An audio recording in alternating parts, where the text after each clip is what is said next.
सबसे पहले मेरे को ये बताओ, जो फिजियोलॉजी डिसऑर्डर पढ़ाया था सबसे फर्स्ट में, तो सबसे फर्स्ट वाला फिजियोलॉजी डिसऑर्डर क्या था? फिजियोलॉजी के अंदर सर्कुलेटरी सिस्टम में जो डिसऑर्डर बताए थे, उस डिसऑर्डर में फर्स्ट वाला कौन सा था? Angina pectoris. कौन सा था? Angina pectoris. जल्दी जल्दी रिपीट करो, फिर क्लास स्टार्ट करेंगे अपने आज वाली क्लास, है ना। तो फर्स्ट कौन सा था? Angina pectoris. कौन सा? Angina pectoris. किसकी वजह से होता है ये? चेस्ट पेन की में क्या? चेस्ट पेन रिस्क के अंदर। सेकंड वाली CAD। कौन सा? CAD। क्या क्या नाम है इसका फुल फॉर्म? क्या नाम है? Coronary artery disease. क्या हो जाता है इसके अंदर? Deposition of the cholesterol. Deposition of the cholesterol. कहां पर जमा हो जाता है कोलेस्ट्रॉल का? आर्टरीज, आप कहोगे वेसल्स के अंदर या वेंस, वेसल्स, जो कॉमन वर्ड्स का यूज किया जाता है, वेसल्स। तो वेसल्स के अंदर क्या डिपोजिशन हो जाता है? मैंने उस क्लास में बताया था कोलेस्ट्रॉल को कैसे रिमूव किया जाता है, कहाँ से कैसे स्टेंट डालते हैं, कहाँ से बाईपास सर्जरी की जाती है, कोरोनरी आर्टरी हार्ट के अंदर ये होता है। तो ये सब कुछ उस दिन क्लास के अंदर डिस्कशन किया था। किया था कि नहीं किया? किया था। ठीक है, अब नेक्स्ट हार्ट फेलियर। क्या आंसर? Heart failure. दूसरा एक और क्या बताया था? Heart attack. क्या? Heart attack. और क्या था इसका नाम हार्ट अटैक का? Cardiac arrest. ठीक है, हार्ट फेलियर में क्या होता है बताओ, जल्दी बताओ। जो ब्लड की पंप करने की एबिलिटी, क्षमता हो जाती है, वो रिड्यूस हो जाती है, इंक्रीज हो जाती है, कम हो जाती है, रिड्यूस हो जाती है। ठीक है, वेरी गुड। तो इसको क्या कहते हैं? Heart failure. मतलब हमारी बॉडी को जितना ब्लड की आवश्यकता होती है उतनी ब्लड का हार्ट पंप कर पाता है कि नहीं कर पाता है? नहीं कर पाता है, इसीलिए इसे हार्ट फेलियर कहते हैं। ठीक है, वेरी गुड। सेकंड पे heart attack.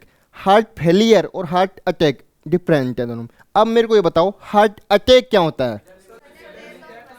Very good, suddenly muscles की डेथ हो जाएगी, तो उसमें क्या होगा? ऑर्गन बोला जाए तो हार्ट है, तो उसकी भी क्या हो जाएगी?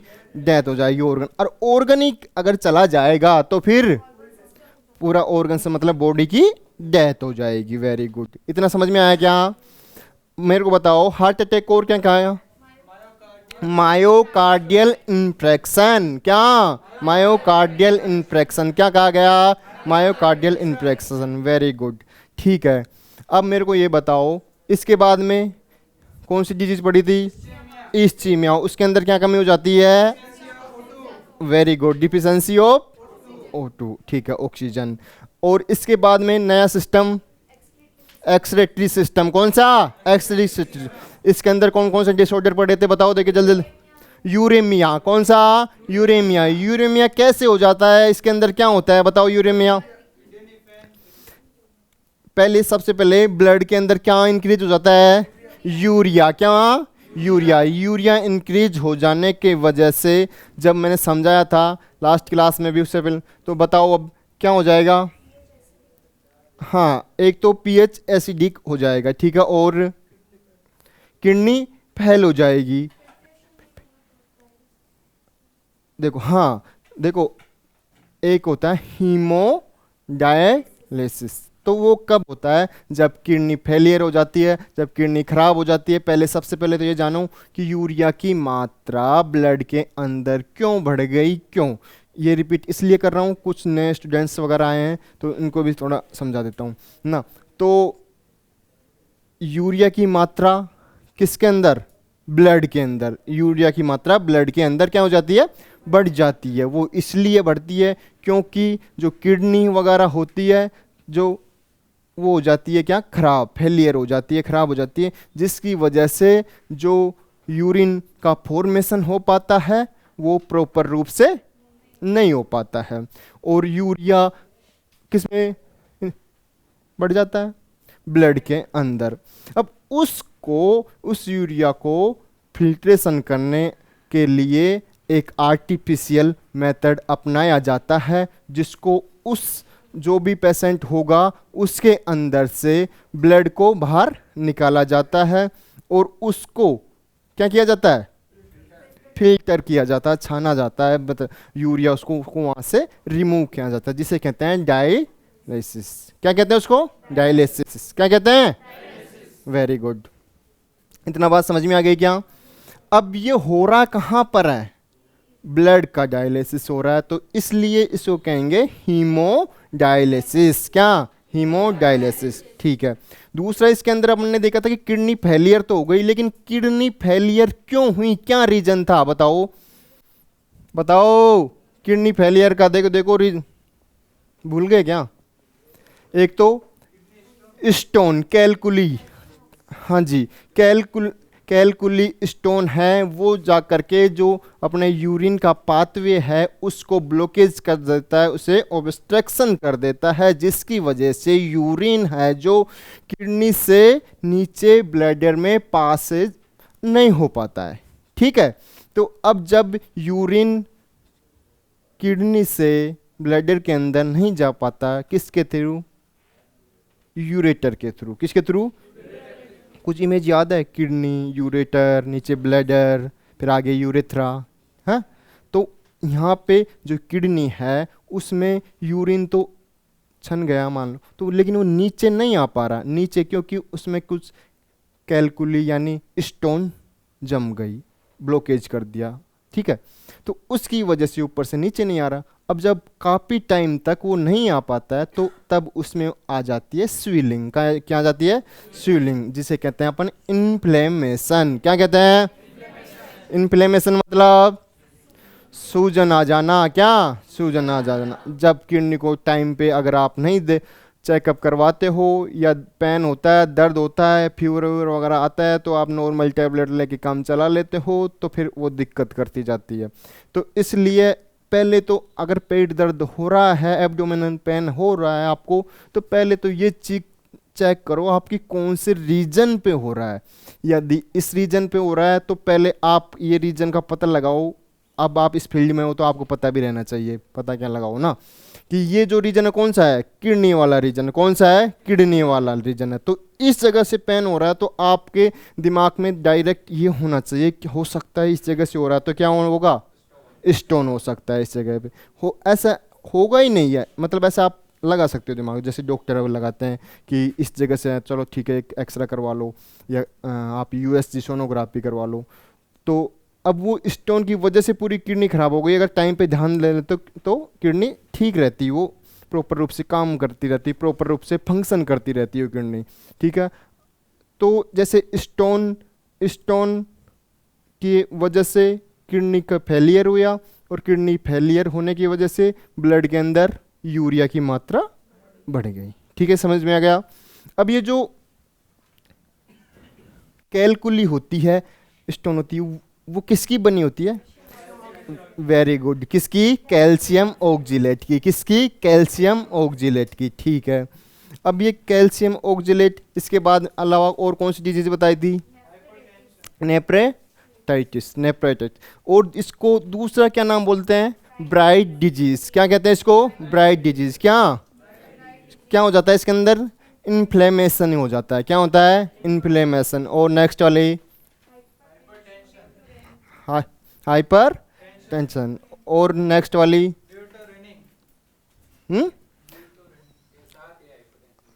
ठीक है, और एक और नेक्स्ट होगी। हाँ जी, रीनल ट्यूब्यूल एसिडोसिस, जिसके अंदर ट्यूब्यूल्स के अंदर क्या हो जाती है? एसिडिक माध्यम हो जाता है। क्या हो जाता है? एसिडिक माध्यम हो जाता है। ठीक है। अब नेक्स्ट वाला बताओ। हाँ, डायबिटीज इंसिपिडस बताया था क्या? अब बताओ मेरे को, डायबिटीज इंसिपिडस क्या होता है? डायबिटीज मेलाइटस क्या होता है? डायबिटीज इंसिपिडस में कौन सा हार्मोन्स यूज किया जाता है? एडीएच। एडीएच का काम क्या होता है? बना जो भी यूरिन बना उसके अंदर जो भी क्या है? वाटर्स है, वाटर को वापिस किसके अंदर डालना, ब्लड के अंदर, वेरी गुड, किस में अंदर, ब्लड के अंदर डालना। अब ये काम कौन करेगा, एडीएच हार्मोन, कौन सा, एडीएच हार्मोन का full form anti diuretic hormones, कौन सा, सुनाई नहीं दिया मेरे को, एडीएच की मात्रा यदि मैं कम कर दूं तो पेशेंट यूरिनेशन के लिए ज्यादा जाएगा या कम जाएगा, एडीएच की मात्रा कम कर दूं तो पेशेंट यूरिनेशन यानी पेशाब करने के लिए ज़्यादा जाएगा कम, ज़्यादा जाएगा, वेरी गुड, ज़्यादा जाएगा, कैसे जाएगा, वाटर ज़्यादा है, ठीक है, क्योंकि वाटर्स को वापस एब्जॉर्प्शन करके ब्लड में डालने वाला कौन करता है, ADH, very good very good, समझ में आ गया आपके, ठीक है। अब दूसरा नाम है डायबिटीज मेलाइटस, कौन सी, डायबिटीज मेलाइटस। दोनों डायबिटीज को समझो आप, दोनों में क्या क्या होता है, उसके अंदर तो क्या हो रहा था, वाटर्स जा रहा था अधिक मात्रा में, बार बार पेशाब आ रहा था, पेशेंट को बार बार पेशाब आ रहा, ठीक है ना। अब इसके अंदर क्या हो रहा है, ग्लूकोज की मात्रा बढ़ रही है, किसके अंदर, यूरिन के अंदर या ब्लड के अंदर, ठीक है ना। तो अब मेरे को ये बताओ आप कि ब्लड जो भी अपन खाते हैं कार्बोहाइड्रेट वगैरह, उससे जो भी ग्लूकोज बनता है, उस ग्लूकोज को क्या काम लेते हैं, हाँ, पूरी बॉडी को भी एनर्जी वहाँ से ही मिलती है, जब सेल्स को मिलती है तो सेल से टिश्यू को, ये कंसेप्ट है एक तरह का कि सेल्स को अगर एनर्जी मिल गई तो टिश्यू को भी मिल गई, और टिश्यू को मिल गई तो ऑर्गन बॉडी पूरी को, ठीक है। तो अब ये बात है कि जो इंसुलिन होता है जो कौन सी ग्लैंड से निकलता है, पैनक्रियाज ग्लैंड से, वेरी गुड, किससे, पैनक्रियाज से जो इंसुलिन निकलता है, वो इंसुलिन का काम क्या होता है कि जो भी अपने ब्लड के अंदर ग्लूकोज है, क्या, ये ग्लूकोज आया कहाँ से, भोजन से, जो भी अपन खाते हैं उससे ग्लूकोज बन के आया। जैसे अपने होते हैं मैक्रोमोलिक्यूल्स, माइक्रोमोलिक्यूल्स, मैक्रोमोलिक्यूल्स बड़े मोलिक्यूल्स होते हैं, उसको जब ब्रेक डाउन करते हैं तो छोटे मोलिक्यूल्स बनते हैं। तो ऐसे जैसे अपन खाते हैं वगैरह तो मैक्रोमोलिक्यूल से माइक्रोमोलिक्यूल्स में बनते हैं, ठीक है ना। तो ग्लूकोज ये इकाई बनती है, तो ग्लूकोज वाली जो इकाई है उसको इंसुलिन पकड़ता है, किसको, ग्लूकोज को, और उसको लेके जाता है किसके अंदर, माइटोकॉन्ड्रिया के अंदर, कहाँ पे, माइटोकॉन्ड्रिया के, कौन लेके गया, यदि इंसुलिन को मैंने गायब कर दिया, इंसुलिन अगर मैंने मान लो पैनक्रियाज ग्लैंड ही खराब हो गई मेरी, तो इंसुलिन बन रहा है कि नहीं बन रहा है, नहीं बन रहा है, तो क्या ग्लूकोज वापस सेल्स के अंदर जाएगा कि नहीं जाएगा, क्योंकि उसको पकड़ कर ले जाने वाला तो कौन था, इंसुलिन, वेरी गुड, समझ में आ गया आपके ना। तो अगर यदि मैं इंसुलिन को गायब कर दूं तो ग्लूकोज को ब्लड से सेल्स के अंदर, पावर हाउस किसे कहते हैं, माइटोकॉन्ड्रिया को, शक्ति ग्रह, ठीक है ना, पावर जनरेट करता है, अपनी बॉडी को जो पावर देता है वो कौन है, माइटोकॉन्ड्रिया। और माइटोकॉन्ड्रिया कहाँ पे होता है, कोशिका सेल्स के अंदर होता है माइटोकॉन्ड्रिया। तो माइटोकॉन्ड्रिया जो सेल्स देता है उसको भी तो किसी चीज़ की ज़रूरत होगी एनर्जी के लिए, एनर्जी उत्पन्न करने के लिए उसी को भी, तो वो होती है ग्लूकोज। और वो उसने ग्लूकोज लिया और ग्लूकोज को ऑक्सीजन के साथ में कनेक्ट करके, किसके साथ में, ऑक्सीजन के साथ में कनेक्ट करके एनर्जी बनाता है, क्या बनाता है, एनर्जी। समझ में आया क्या। अब देखो इसके अंदर क्या होता है, डायबिटीज कौन सी है, मेलाइटस, डायबिटीज मेलाइटस, इसके अंदर किसकी कमी हो जाती है, इंसुलिन की कमी हो जाती है, किसकी कमी, इंसुलिन। अब ये इंसुलिन की कमी दो चीज से होती है, कैसे होती है, एक तो जेनेटिकली मान लो अपने पीढ़ी दर पीढ़ी ये प्रॉब्लम होती आ रही है, डायबिटीज वाली, मतलब इंसुलिन बनता है लेकिन बहुत कम बनता है, ठीक है ना। दूसरी ये हो सकता है कि हो सकता है क्या होती है, मतलब कि आप इनएक्टिव रहते हो बॉडी के अंदर, बिल्कुल ऐसे खाते पीते हो आराम से, ना कोई एक्सरसाइज वगैरह रनिंग वनिंग वगैरह कुछ नहीं करते हो, तो ये फिजिकल रूप से होती है, ये सेकंड डायबिटीज़ है। तो एक तो जेनेटिकली, और एक जो है आपकी वजह से, खुद की वजह से आप क्रिएट कर लेते हो, बिल्कुल खाते पीते हो ना, एक्सरसाइज से कोई आपका कोई रिलेशन नहीं है, कोई ताल्लुकात नहीं है, तो फिर आपको ये क्रिएट हो सकती है। कौन सी? सेकंड वाली। फर्स्ट वाली जेनेटिकली, सेकंड वाली आपको फिजिकली एक्टिविटी कितनी है कितनी नहीं है उस पर डिपेंड करता है। समझ में आया क्या? ठीक है, दोनों में समझ में आया। अब इसके अंदर ये मानो कि आप इंसुलिन एब्सेंट हो गया, और इंसुलिन एब्सेंट हो गया, ग्लूकोज किसके अंदर? ब्लड के अंदर।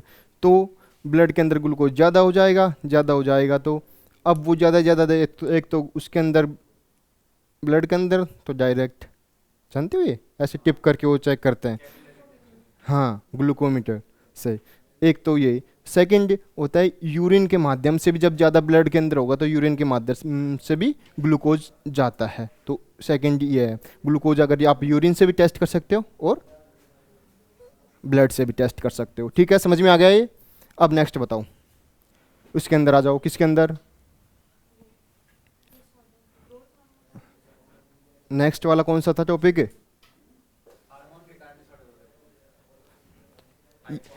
ड्वार्फिज्म किस में होता है? ड्वार्फिज्म किसकी वजह से होता है? ग्रोथ हार्मोन की कमी की भूल गए क्या? अभी सेकंड टॉपिक आ जाओ ना, एंडोक्राइन ग्लैंड। तो उसके अंदर इसके डिसऑर्डर कौन से हैं? फर्स्ट वाला कौन सा है? ड्वार्फिज्म। कौन सा? सेकंड जाइगनेटिज्म। कौन सा? जाइगनेटिज्म। कौन सा? जाइगनेटिज्म। थर्ड बोलो, एक्रोमिगेली। कौन सा? एक्रोमिगेली। कौन सा? फोर्थ एक्रोमिकेरिया। कौन सा? एक्रोमिकेरिया। आगे नेक्स्ट वाला कौन से? Addison disease. कौन से? Addison disease. फिर नेक्स्ट वाला कौन सा? क्रिटिनिज्म। कौन सा? क्रिटिनिज्म। फिर गोइटर। कौन सा? फिर नेक्स्ट ग्रेव्स डिजीज। कौन से? सब कुछ आती है क्या आपको? और फिर नेक्स्ट वाले डायबिटीज मेलाइटस, जो कि अभी जस्ट बताया। समझ में आया? ड्वार्फिज्म किसकी वजह से? जल्दी बोलो, जल्दी बोलो। हाँ, ग्रोथ हार्मोन के। जो लास्ट क्लास थी उसके अंदर हाइपर और हाइपो दोनों को डिफरेंस बताया था क्या? हाइपर मीन्स ज़्यादा, किसका? हार्मोन्स का ज़्यादा होना।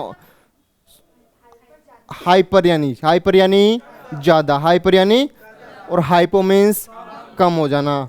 अब ये मेरे को ये बताओ कि जीएच हार्मोन्स की प्यूबर्टी से पहले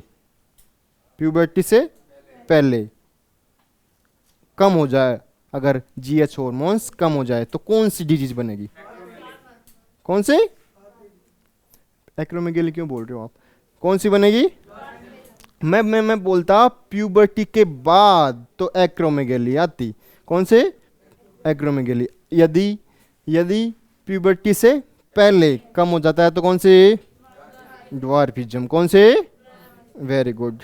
अब नेक्स्ट वाले जाइगनेटिज्म। क्या होता है?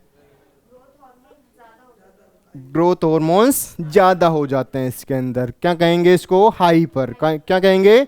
हाइपर। ठीक है ना? चलो ठीक है, अब अपन जो आज की क्लास है वो स्टार्ट करते हैं, फिर नेक्स्ट क्लास में और रिवाइज कर लेंगे इसको।